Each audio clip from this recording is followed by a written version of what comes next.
Hello and welcome to another Autoflow webinar, and this one is ripe for us. It's the ultimate guide to texting for automotive repair, and I think this topic is one of those. It would have been even more fun if we still had the Auto Text Me name, but I'm also think you're going to realize why I'm so glad we changed our name to Autoflow, because the texting landscape has, well, it's gotten a lot more fun than it used to be. So, hey, in these webinars, please open up the chat. We do have behind the scenes Dan Torgrosa and Scott Werner helping me out today. They're going to be fielding any questions. They know how to interrupt me, make sure your comments come out to light, and we can answer any questions that come up. And hey, it's really great to see you all here today. And for what I promise, it will be an absolutely riveting discussion about text message compliance and best practice. And this is important. It's also kind of insane, mostly insane, actually, because here's what we're really talking about today. We're talking about really three things. We're talking about trust, we're talking about attention, and policy. Trust is diminishing, and we'll get into why. Policy is attempting to correct it with varying degrees of success, I might add, and all of us, every single one of us, must strive to respect the attention of those we are communicating with. And it sounds simple. It sounds lovely, even respect people's attention. Sure, of course. Except it's not simple, because we've somehow created a system where doing the right thing requires navigating a Byzantine maze of regulations, technocratic associations, and a law from the 1960s. Yes, it's evolved. It started as, I'm going to use that word evolved very loosely, though. It went from that peer-to-peer landscape into really a business application. Texting as we know it has changed. It started with, hey, what's up? Hi. We remember typing on our pre-smartphone phones. It took like, what, 5, 6, 7, 8 keystrokes just to say hi. That was the I. The I was the problem in that. But now we've gotten to the point where it's like, hey, your car's ready. Also, here's 20% off your next oil change. Reply stop, opt out, terms and conditions apply, message and data rates may apply. And you have all this language that goes into some of these text conversation versus marketing. We're going to talk about this. And look, relational business models like auto repair. I get it. You enjoy conversational, casual modes of communication. You like texting your customers. JD Power has proven your customers like texting with you when it's their stated preference. It makes sense for your business. Your ideal use cases probably mirror your long-standing legacies of just being friendly with people, having a conversation, being human. But those ideals, those lovely human conversational ideals, they're now coming face to face with carrier policies from powerful organizations that are, and I want to be fair here, I really do, legitimately trying. They're trying to address consumer demands to reduce messages from bad actors, and we all know what we mean by that. We have a name for those texts. They plague us all. It's spam, and spam is everywhere. It's the robocalls on your car's extended warranty, a car you don't even own anymore. It's also text from politicians. Not any fun today, no matter what side you're on. Free cruise, you name it. It's relentless. It's annoying. It breaks trust in the system, and it takes eyes away from those systems. And the carriers need those systems to have high trust in order to keep our attention there and be a service people will pay for.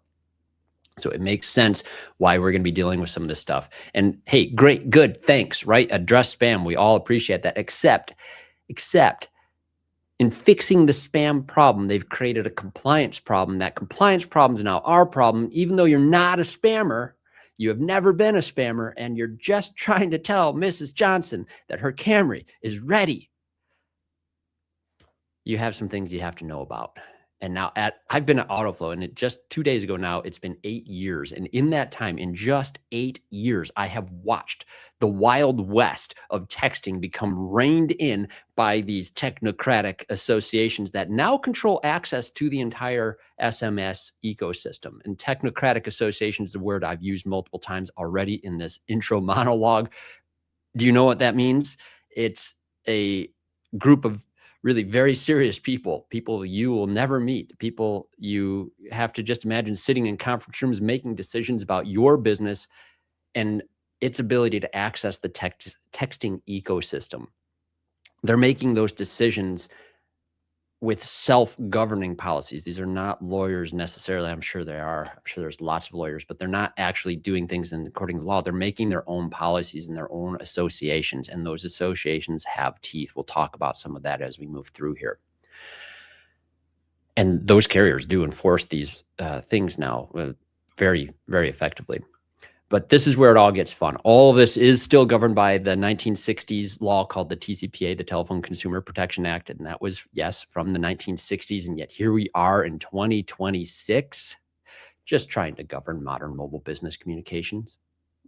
Back then in the 60s, I think a mobile phone would have meant more like it was a cordless and you could talk in the other room. It's absurd. So now you have to navigate not just the 1960 laws, but all these self-governing policies from technocratic associations enforced by carriers with control access to the networks you need to reach your customers. So why all of this in the beginning of a texting webinar? Well, look, this is what I need to understand. It has been our pleasure. And frankly, I see this as our professional responsibility. It's to manage every single dynamic that we can and all of these details that are emerging in this rapidly changing landscape so that your business can simply enjoy those seamless interactions with your clients and text like it's nobody's business. It's simply a conversation because we know it's an important medium. And that's what we do. We watch this stuff. We read the policy documents, a lot of them, even the boring ones. And thank goodness for AI to help with synthesizing some of this research a lot quicker. Wow, that's very useful. We stay on top of this, bottom line, so that you don't have to. And our approach thus far has really been twofold. Our goal has been to protect you from making mistakes that can violate policy and also still encourage best practices so that you can preserve outstanding deliverability rates. It's just not quite enough anymore. We need to help you understand a few more things that businesses are all going to have to know in order to stay an active player on a digital communication landscape that's going to continue to evolve, especially in this age of AI. And the need to be awake with some of these details is going to become more and more apparent as we move through this conversation together.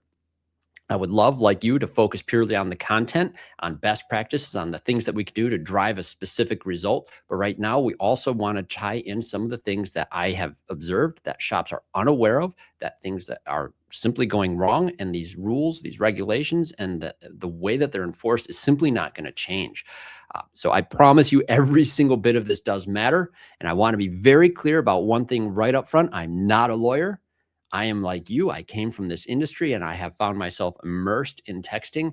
And there's in this 8 years watching this landscape shift, reading the policies, attending the webinars, translating the complex stuff, I'm finally figuring out what it actually means in order to be this provider. And we want to make sure that we're communicating this stuff as clearly as possible. We know you didn't get into auto repair to become experts in telecommunication policy. I would argue that was not my path as well. I argue I would probably never become an expert in telecommunications policy because it's probably going to change tomorrow. But let's dive into this piece by piece. And we do have a simple agenda here. We're going to start by discussing what we mean by the A2P and peer-to-peer items. We're going to deal with a lot of the messaging categories as they're understood. And from there, we're going to talk a lot about opt-ins, opt-outs, and some of these other policies that are coming in, and some things that really nationwide are very important regarding when you should even be texting your customers. And then we'll finally round it out with some of the good crafting that goes into simple messages and maybe a few things that we should also avoid. So with that, wow, we have some topics and we could do this for 4 hours, but we only have one. So please put your questions in chat as we move through here. This is important to me that we do get any of those that we can get. Dave just got a spam call. Dude, every call I get, if it's not a number I have saved in my phone, I'm putting it to voicemail. I will not answer a call from a phone number anymore. And this is point, case, set, match, serve, whatever, on the fact that trust has eroded in our telecommunications system. And that's why we started talking about that word. But let's look at this briefly, because the two terms that I need everyone to understand is A2P versus P2P. Peer-to-peer is the P2P. That's all we used to have. That meant phone to phone, just like house phone to house phone. In the past, it was mobile phone to mobile phone for peer-to-peer. It was only able to be done from a carrier's client to another carrier's client. A2P came in when businesses realized that there's a use case for texting. And of course, all the businesses jumped onto this, even the bad ones, the ones that were scamming, the ones that were spamming, and all of those things. Now, this is where I talked about that technocratic organization. That's the CTIA in this case. I know nothing about this agency except for the acronym as it comes out, which I don't even have on the screen anymore with my notes. So I've already forgotten. It's the one the carriers use. Think of it, it's more like how we would have the ASA or some of our other associations that have been in our industry. You have a group of experts that make guidelines and policies. The difference with the CTIA is they're a lot more effective than we've traditionally been with some of our automotive associations. We have a terrible time getting buy-in with a large network of independently owned businesses. We're talking about 3 big carriers that sit in boardrooms together and decide a bunch of rules. They can accomplish a lot more. And they also control the entire ecosystem that we all depend on. So the CTIA is a lot more effective, and it's led to a lot of interesting things. We're going to go more into that in a moment. But I want you to understand some things regarding the types of messaging that your business is going to be involved in. And a lot of times you've heard us talk about this in terms of transactional versus marketing messages. And it's a lot more broad than that. It's actually not substantially more broad. I would break it down into 3 categories. The first is conversational messages. And this is really just those simple back and forth dialogue type things. And yes, you would engage in some conversational messages for our Autoflow clients in particular in your business, but there's a little bit of a difference with a conversational message than the next one here. Conversational is typically going to be initiated by the client to you. You don't start it, they start it with you. That might come from a number you have posted somewhere, and you're receiving the message and then engaging in that dialogue. And this allows for a consent requirement that is just implied consent. Implied consent just means that because they texted you, it's okay to text them in this specific context. But it is only for that conversation. So if you see something that's only implied consent, this doesn't actually apply to most of our business cases. Think of this as a permission for a single conversation, not an ongoing relationship. This isn't going to be something that you have permanent permission for in future instances. This is a direct question. You answer that direct question. And a lot of times that's really the end of the conversation unless there's a need to initiate it related to the thing you were talking about. So if you were initiated contact, you can respond, but that's where it ends unless you get additional consent as the conversation moves forward. And this is where some shops can get into trouble, because if they assume just having a phone number and engagement is in there, that means permission to market to them as well. And promotional things, my friends, you don't actually have a legal opt-in, and that does leave you legally on the hook for fines according to the TCPA, that Telephone Communication Protection Act in the 1960s. So again, don't get trapped into the logic of just because they've engaged in you, that gives you broad ability to continue to text them in any form for any reason that you wish, here, now, and forevermore. It does not. And the savvy customers out there who have that lawyer in their pocket, thanks to AI, does leave you on the hook up to it's $500 to $1,500 per violation. So just be aware of that. Conversational messages are kind of rare in a business context. We more often live in this category. This is what I've traditionally often recognized as a transactional message. It's informational messages. And this is always communication with a clear purpose. This is where express consent first makes its way into the type of consent required for this. And that means verbal or written permission. It doesn't have to be written in this context, although you should still document that they have verbally given you the okay to do this. And this matters. This is useful, though, for appointment reminders, service and status updates, vehicle ready notifications, delivery confirmations, account alerts, anything related to your typical types of visit during the visit. And this is great. What does verbal express consent look like at the counter or over the phone? This might just mean, hey, Can we send you text reminders about your upcoming appointments? And if the customer says yes, you document the date and time and what they agreed to, but that only covers that appointment and the related text for that visit. Again, this does not give you carte blanche to go and promote and market to your clients on other topics, especially after the visit has occurred. So that is a key thing. And this is where we move then into the promotional messages. And these are the marketing. These are the sales types messages. This is when you reach out with a special promotion, seasonal offers, right? This is those future types of reminders, anything that's marketing related. And I'm going to clarify this a little further. Marketing in text legality terms doesn't mean that you're trying to sell them something. It is any text message that you send them that has an action for them to perform. And yes, that does mean follow-ups and reviews. If you're asking them to go to a review site to leave you a 5-star review, you're asking them to take action, and that would classify as a promotional message. Guys, gals, my friends, my brothers and sisters, there's a lot of promotional texts happening in the world today from auto repair shops that have never once, ever received express written consent. And I have watched this now as a problem from many, many, many providers by many, many, many other shops. And I'm telling you, this is a problem that is going to have to be solved before it becomes a very costly problem in our shops.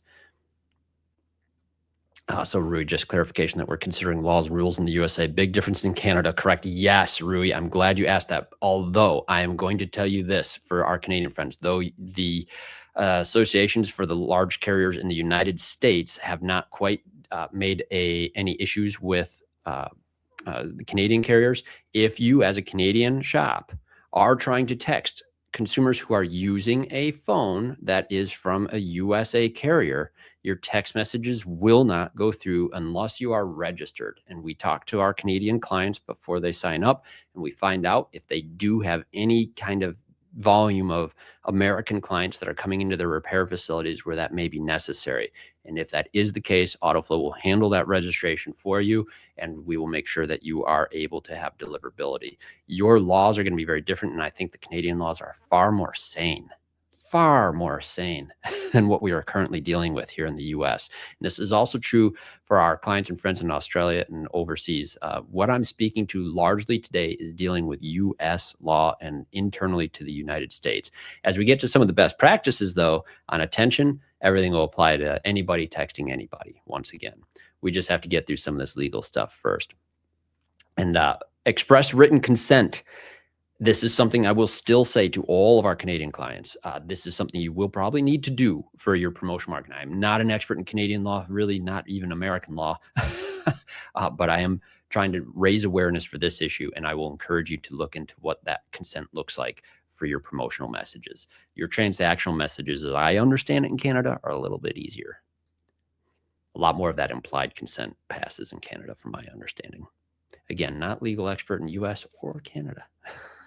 Don't get sued on my word. Check and verify for your specific self. My goal, raise awareness so that you can stay compliant. Now, I have talked about this on my podcast. I've talked about this probably with many of you in personal conversation. Opt-ins are something that you definitely need to capture and get better at capturing. And the good news for us here at Autoflow, we're thinking about this all the time and how we can make this more simple for you. And we'll have some things in the future that I think are going to make more sense. Best form is always like those online forms where they're ticking the box. Express written permission can be digital. But here's what's happening first. What we're doing wrong. You're not getting any consent. Your service advisor may not even be having a conversation about communication preferences at all. They have given you a mobile number and you've satisfied that they gave you a mobile number. Ergo, you can text them. Just having their phone number, you are believing sometimes that they have given you permission for all things. A legal savvy client that receives a text that they did not want, especially a promotional message, $500 to $1,500 per text violation in the US. Okay. That's a significant sum of money for the average repair shop visit. Now, the opt-ins do have some requirements. You cannot just have a disclaimer where the same disclaimer you're using for authorization repairs. A lot of times in the earlier days when I started doing this, shops would ask me, Craig, can I just put a disclaimer, add a little note in our disclaimer that gets authorization for texting? No, you can't. It can't be buried in fine print. And if it's on a digital form and there's a checkbox, it can't be pre-checked. It has to be unchecked. We ran into this a little while ago with one of our online schedulers. A client was saying, hey, we really want that to be pre-checked. Otherwise, people will probably skip past that. And you might be right. People's attention span filling out a form very quickly, they very well may forget to click that box and leave it blank. But they have to be blank by law. If you pre-check it, you're in violation. Good luck having someone find that and enforce it. But again, legal savvy customers with an AI lawyer in their pocket. It's a whole army of legal empowered people out there, folks. Yes, Michael, this will be recorded. And yes, I will have to bookmark key elements of this too, and hopefully some outtakes of some quotables from my monologue. But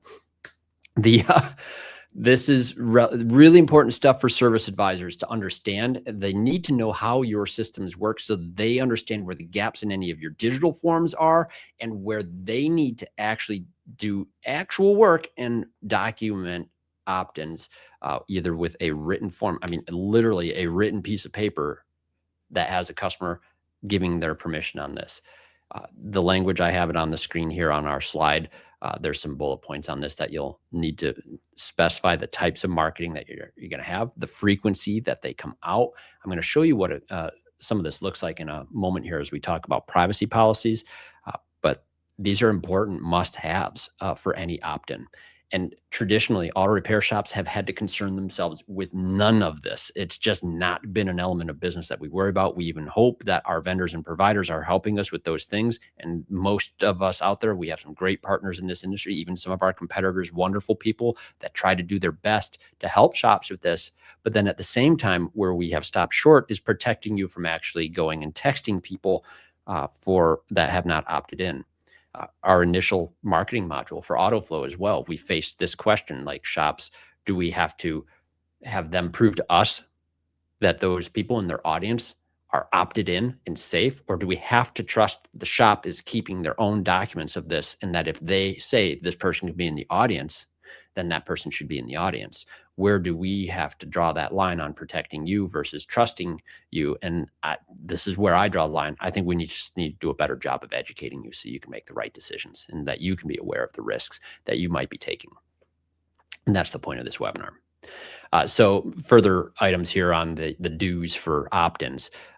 This is, if you have a question of whether you should track it, track it. It's the best thing that you can do. Again, I really feel like there's been very few cases in auto repair establishments where anyone's been held to this law. But if you get an upset customer who's threatening it, it can be a really stomach churning, upset feeling that you're going to have as an owner, as this hopefully will go away. And it just doesn't. Yeah, so I think we covered some of this pretty well. The consent cannot be required as a condition of your service. That is a simple truth, I would hope, but it's worth mentioning. And just to lay out some don'ts on this, we put it really clear here on this slide. You can't do these things. And the chief one that I do believe that we are failing at presently across the board, auto repair, any country, is on the assumption. The assumptions, you've all heard the cliche on what it means to assume. This is a common dysfunction among teams. The reason communication breaks down, and in this particular case, it can be just a dangerous one for potential fines. By the way, yeah, contact lists, don't, especially for texting. I thought that was an interesting point that I came across, and it was worth putting in. I don't know any auto repair shops that are buying lists of potential clients to text and follow up on, but might as well throw it in there. And this is where we live most of the time in the auto repair shop. And since this is perfectly safe for informational and transactional type messages, verbal consent is worth noting a little bit more. And this is going to have to be a clear line in the sand, though. This is only sufficient for the informational and transactional. This is never sufficient for promotional and marketing. That person on your lost customers list that every CRM in the world will produce for you is likely full of many people who have never been asked verbally or expressly with written permission to have a marketing message come and check on them 9 months after they've been in your shop. I regard the lost customer list that every CRM platform in the world convinces every shop in the world is an important list to have on their list as one of the most dangerous and silly ones to have. Craig opinion all the way. But be very careful with that. If they didn't give you permission to reach out to them in 9 months in case they don't want to come back, I would regard that as one of the most dangerous lists that you're consistently reaching out to. Yeah, Scott, you saying I get unsolicited texts about selling my home, never consented to them, nor plan to sell. It's frustrating spam. I've never had to do business with them. Yeah, those are totally in violation, by the way. But good luck holding those companies accountable. Report as spam as best you can do and hope that the carrier is doing their due diligence to either shut them down or chase them out. But obviously, those aren't coming with any legitimate business signatures. And we're going to talk about some of those identifiers here in a minute, too. And this is, again, I feel like we're beating a horse a little bit on this, but I wanted to make sure these slides made it across your screen. Marketing and promotional messages require written consent. If I have you walk away from this webinar today with one discipline in mind that you can apply immediately, it is to think about how your team is actually securing permission to promote to your clients after a visit. And that is can be a really simple thing. You've done it in the doctor's office. I think one of the best things in the world is when I walk into the doctor's office, every visit, they have me fill out a bunch of check boxes on everything, right? Doesn't matter how healthy you are. Or they'll do us in a tablet. I went to a podiatrist the other day, do all the rucking I do and all the hiking, and they hand me this tablet and it had all of the communication preferences. And I had to tick each and every box, and I went right through the sequence of all the things about my preferred method of communication. And I really think that's one of the areas where Autoflow is going to be able to help you out here in the future with some more simplified methods to do this that doesn't require the work on your the ladies behind the counter at those doctor's office. They just receive the device back and then it's all in the system. We hardly even have a conversation about communication preferences. And I think that's going to be the easy way I envision for the auto repair business as well. Okay. I think we covered all this, that it's only the information. I think we're good to move on. So here, let's just talk for a moment now on the communication preferences. And this behavioral stuff here, we're going to get more into policy things here in a moment too, but this is a trust matter. And this is key in the JD Power report for 2025. I talk about it a lot. I'll see if I can pop it on the screen here very quickly. I usually have it handy because I talk about JD Power a lot because they did the science for us on people being happier. Customers prefer text message updates, but are more likely to receive phone calls. More than half, 56% of tire replacement customers and quick oil change customers cite text message as the preferred method of work update communication, but some say they receive phone calls instead. So do you see the key phrase here that I read here? Customers cite text messages as their preferred method. I think that's the thing that I want you to walk away with on this particular topic is we really do need to make sure it is a preferred method. Some of us, I'm one of them. I bet you I'm going to get an email quicker than a text message during the workday. Different in the evenings or when I'm out and about, but during the workday, if you want to get me quick, you email me. I live in that inbox.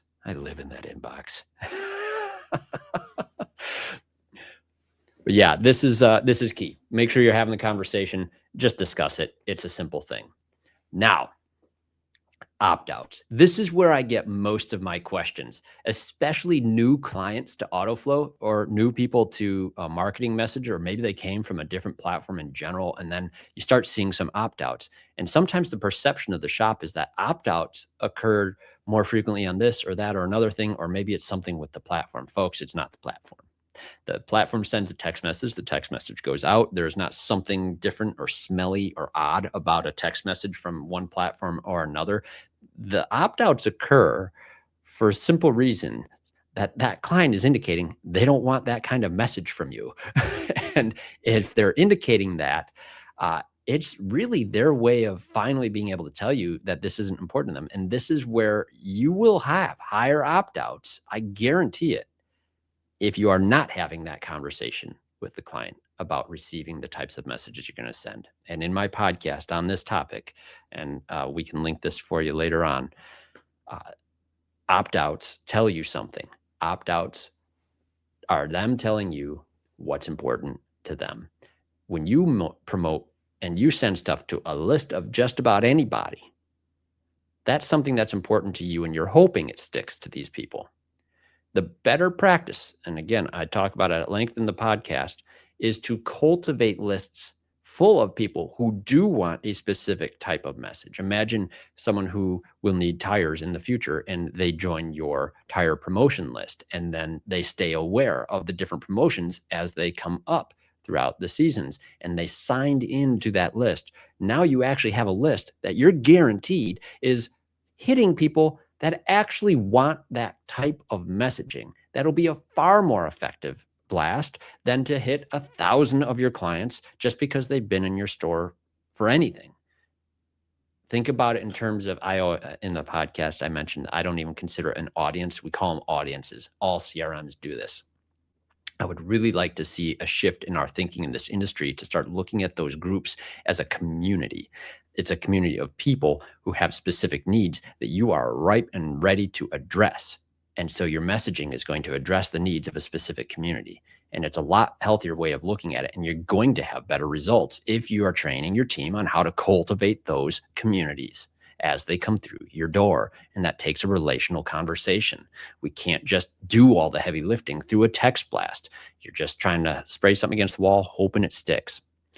Those customers are opting out because it's often the first time that they get a chance to even state a preference for the type of message that you're sending. So there are some requirements for opt-outs, and I think there's some important information on how to handle them, because you will also get some accidentally. And this is where you're going to see that stop, and we turn that button in Autoflow, it'll turn red, and we make sure it's very clear for you when someone's opted out. And this gets handled in a variety of different ways. Typically, it's the word stop. You'll see that language the most. I think it's the most industry recognizable one. I think it's the shortest, most simple one for people to type out.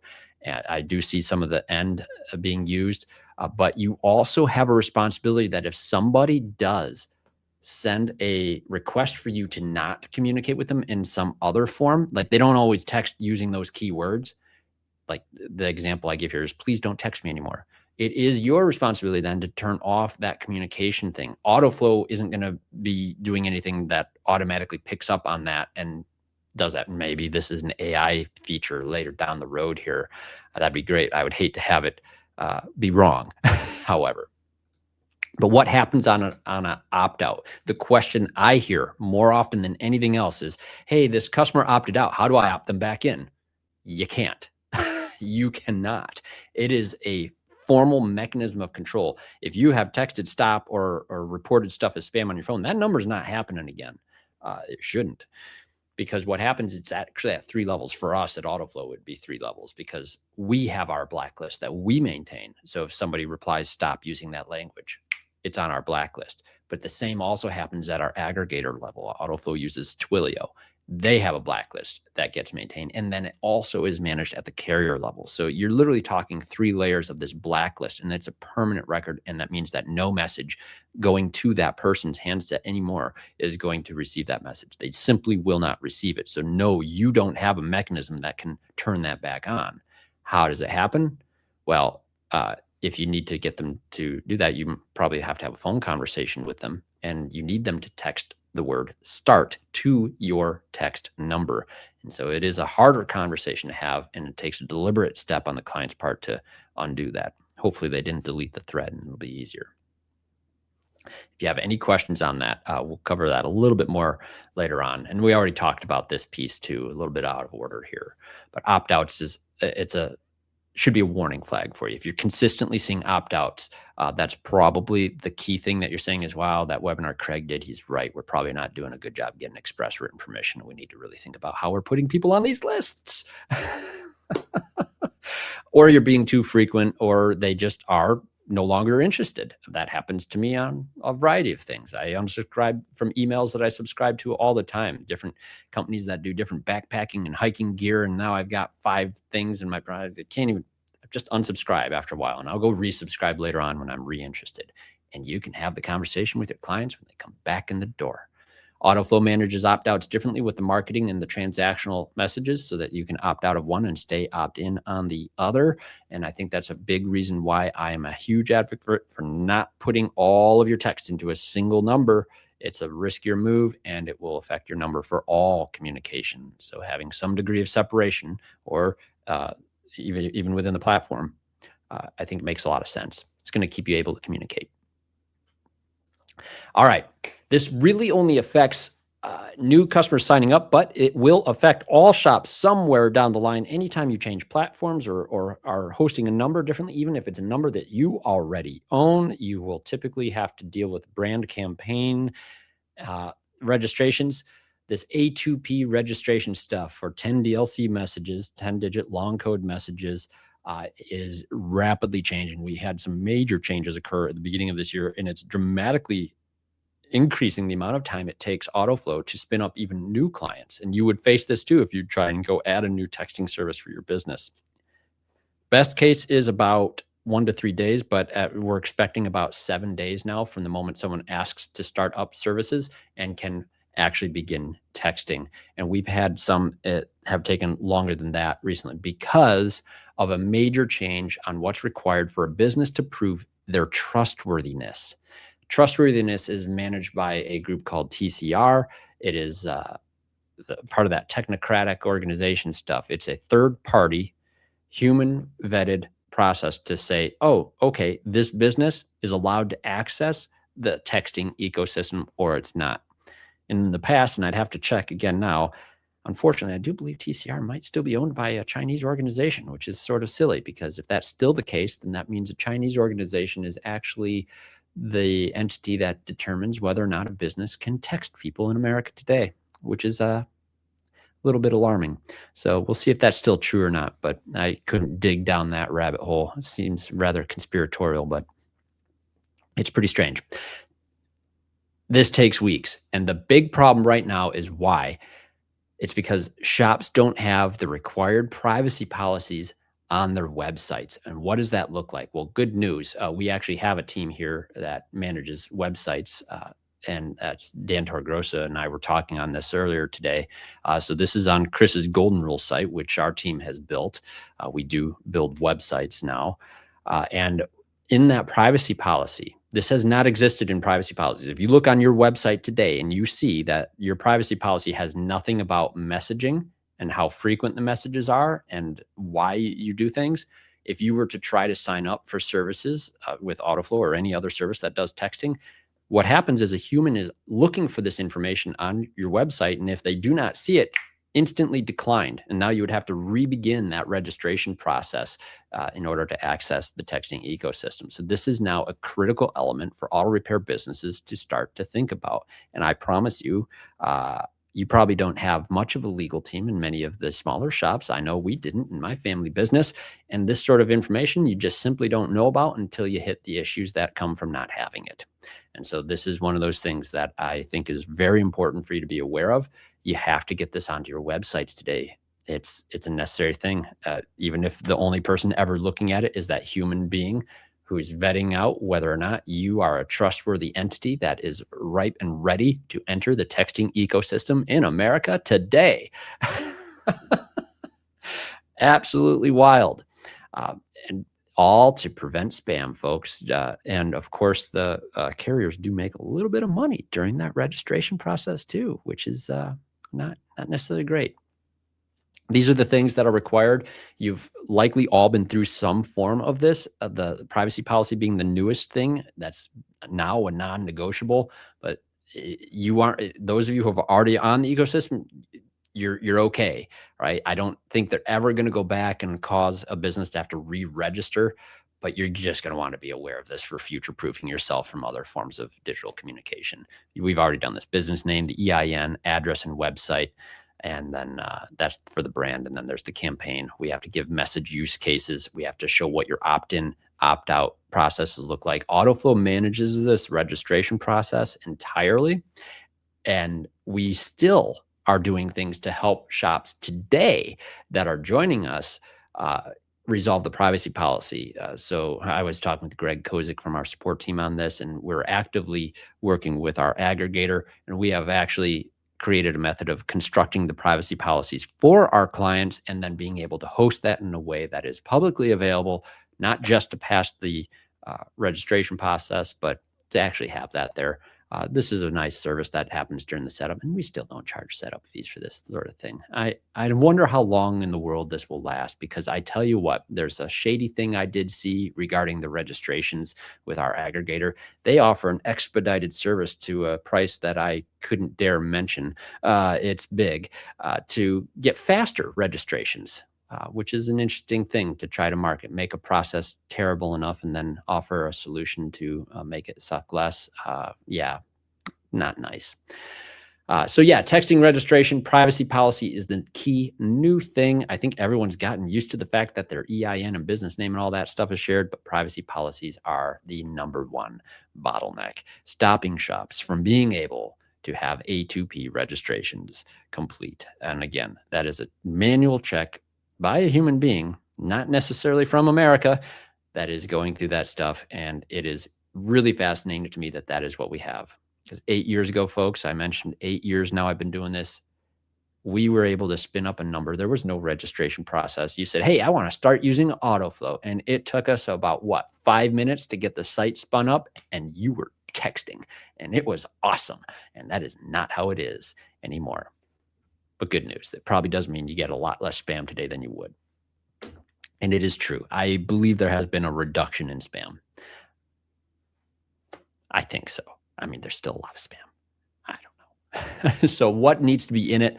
The privacy policy stuff, if you are missing these things, it's really bad to have a rejection because you have to reapply then the whole thing. And that means the whole several days process starts again.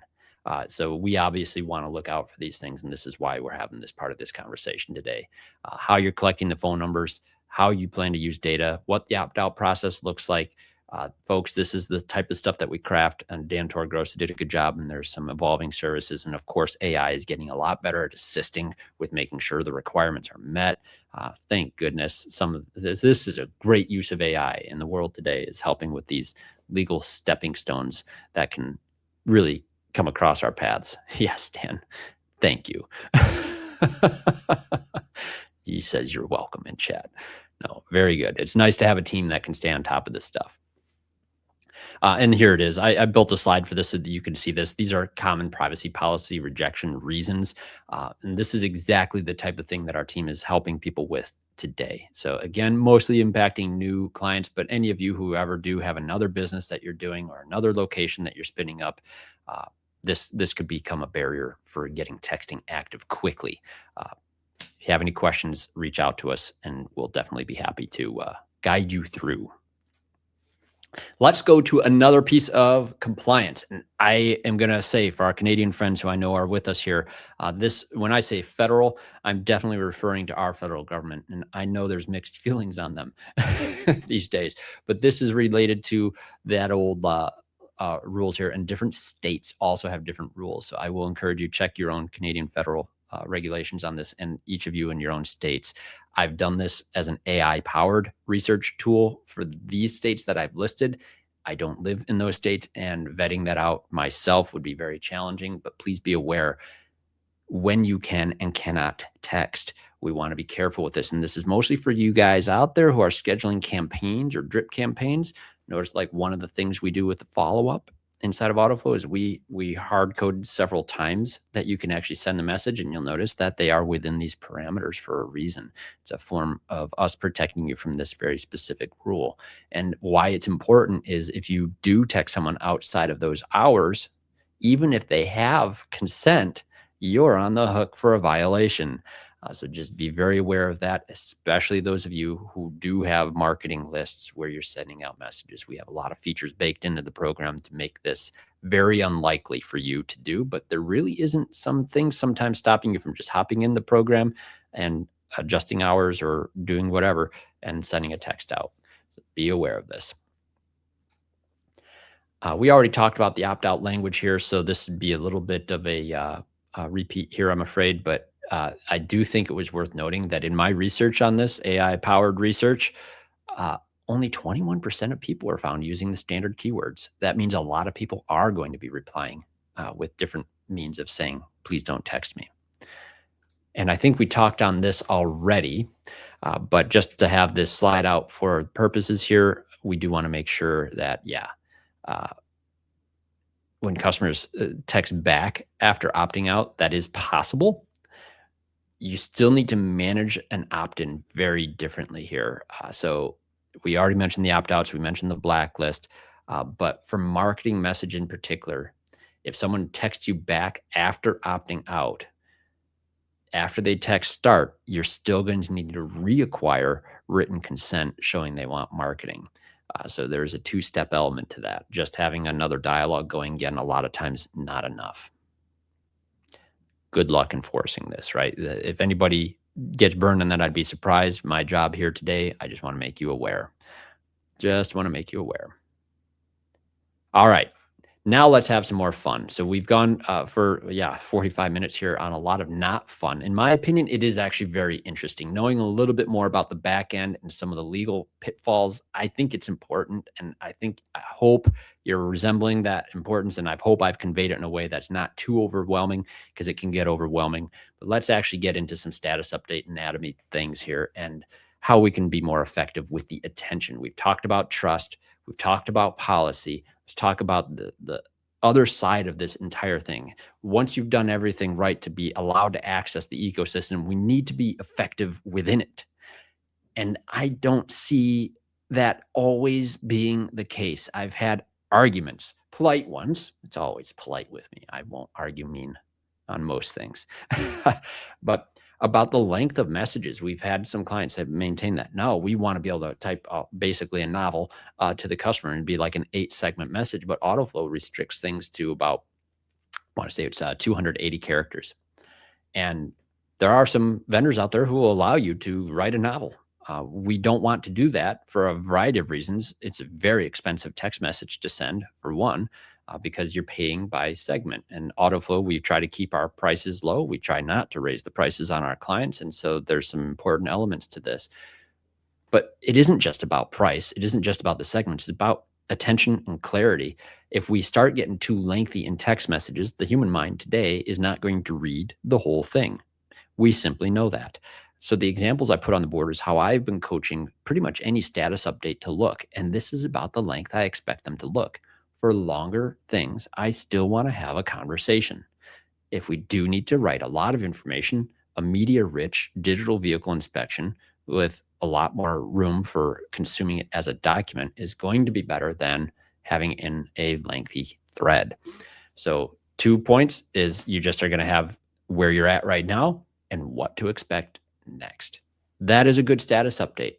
And people read it and they understand it a lot of times right from the lock screen of their phone without even having to click into it, which is convenient and nice.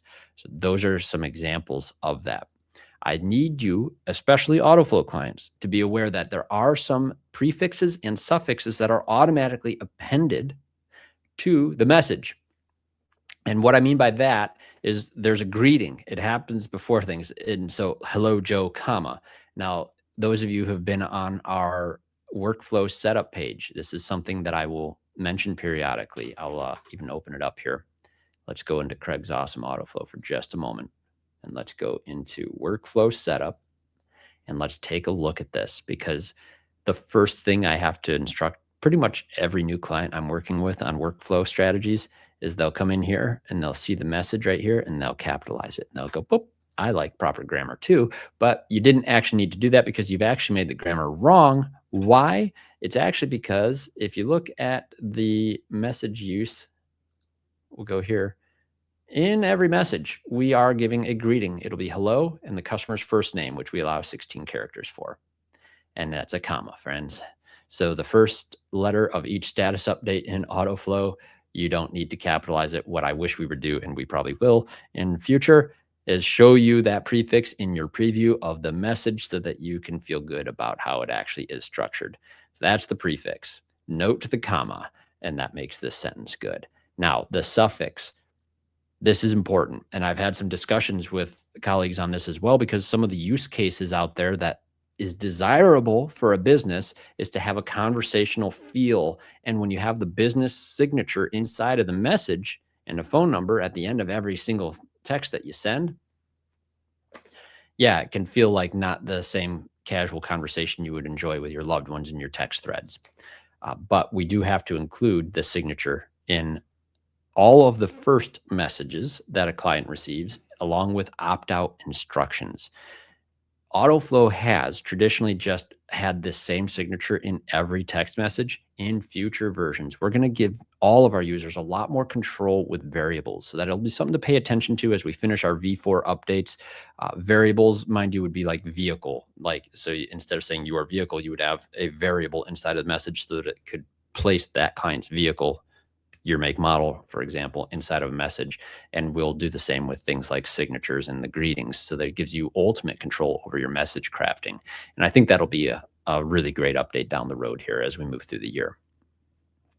Traditionally, we've kept it this way because it helps us with compliance by making sure that certain things happen in certain ways. We just don't have any lack of compliance. And back before TCR and the registration process, there was a lot of carrier filtering, and deliverability was very frustrating pre-COVID, especially. Some of you remember there was a lot of filtering from AT&T initially as this was all starting to take shape. By having those variables inside of there, it prevented filtering. It was very important. It's become less important now. And also, one note on the longer messages. The longer messages, concatenation is the term for when you have multiple segments. Most phones are getting better at putting those together in one coherent thing, but a lot of older devices, sometimes they come in the wrong order, and we keep messages shorter and our character limit shorter to prevent that from being messy for all devices. That'll continue to improve, though. Okay, we have 10 minutes here, so I want to be very quick on this last part. But yeah, first texts are different than the other texts. The thing that is clear is that business identification has to be on any first text along with the opt-out instructions. Once that has been done, those are not as required, except for marketing messages where those are required all the time. In every marketing message, opt-out language must be there, as well as business identifiers. So please be aware of that. Now, Scott, you're in the background there. If you have any questions that you want to pop up on the screen here, I'm ready and willing to address the ones that I can. I do want to make this slide show up for you, although concision does matter, folks. Concision, being concise, being brief. And this does have the character segments, by the way, and that's a texting infrastructure thing that carriers have. Each segment is 160 characters. If you go even 2 characters over that, it's a 2-segment message. And so, yeah, that is twice as expensive. Here at Autoflow, we don't charge you per use. We charge by subscription. So obviously, that's all averaged out. But yeah, we want to make sure that that is not getting broken for all sorts of other things. The more segments you have, the more likely you're going to see filtering. The more likely there is a chance, especially on older devices, that links break. If that message doesn't get reassembled with the latest operating systems and latest app that handles your messaging, things can fall apart. That's less and less the case, but older devices are the risk. So, oh, yes, I'm not going to forget this before we go to our final takeaways here. Links, folks, do not use bit.ly or tinyURL. Autoflow has its own built-in URL shortener, so that you'll notice that whenever we send the DVI link, there's a long form link, but we don't text that one. We shorten it with our own registered domain that's been vetted and verified for trust and deliverability, and it works great. Some of you will occasionally use bit.ly or tiny URL type free shorteners out there. Folks, that is something all spammers in the world do. Do not do that. Please do not do that.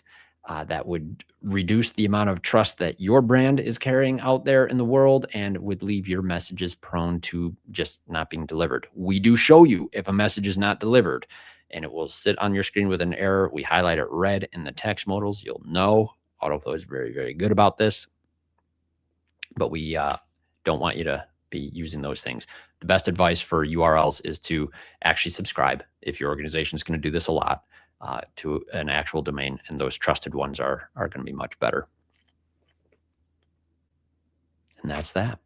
Okay, so we have covered a lot of things on here. We will chapter out this recording so that you can jump to the spots that are relevant for whatever your use case is, but this is what matters the most on this. Express written consent for all marketing messages and promotions, keeping good records of that. I really believe that's important. I want to see you guys be very brief in any text that you can to keep attention where it needs to be on things that matter. And I want you to be very aware that policy is rapidly evolving and will continue to evolve. The writing is on the wall. I do believe that eventually text messages, as we know it in the SMS infrastructure, could very well become obsolete and replaced with some other form of digital communication. That's where partners like Autoflow will come in, make sure we can stay at the leading edge of these things so that you are communicating effectively with your clients. All right. We covered a lot, and that was a lot of me talking. So, hey, thank you, Scott, getting a question up here on the screen. What if we've been texting customers for years without consent? Are we in trouble? Oh, man. Yeah.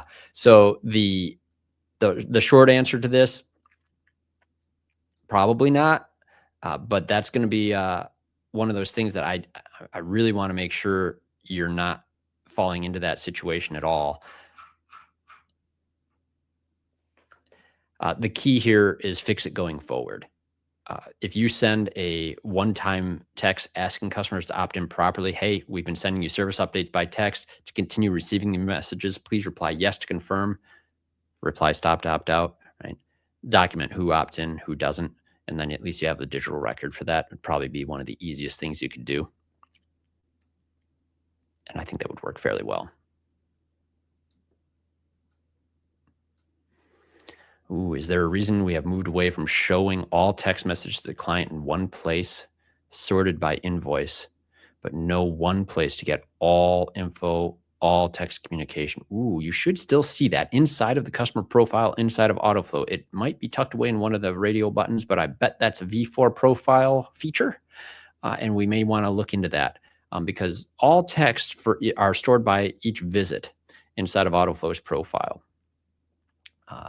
We are a little low on time to pull it up on the screen, but yeah, Rui, if you have, we should be showing all that. So if that's missing somewhere, I bet you I can help you find that. Let's make sure we follow up on that offline. What about customers who've been with us 10 years? Do we really need to get new consent? Yeah. Unfortunately, yeah, prior relationship doesn't actually equal TCPA consent. But you can make it easy. I would probably do the same thing, send that one text asking them to opt back in or add a checkbox next time they're in for service.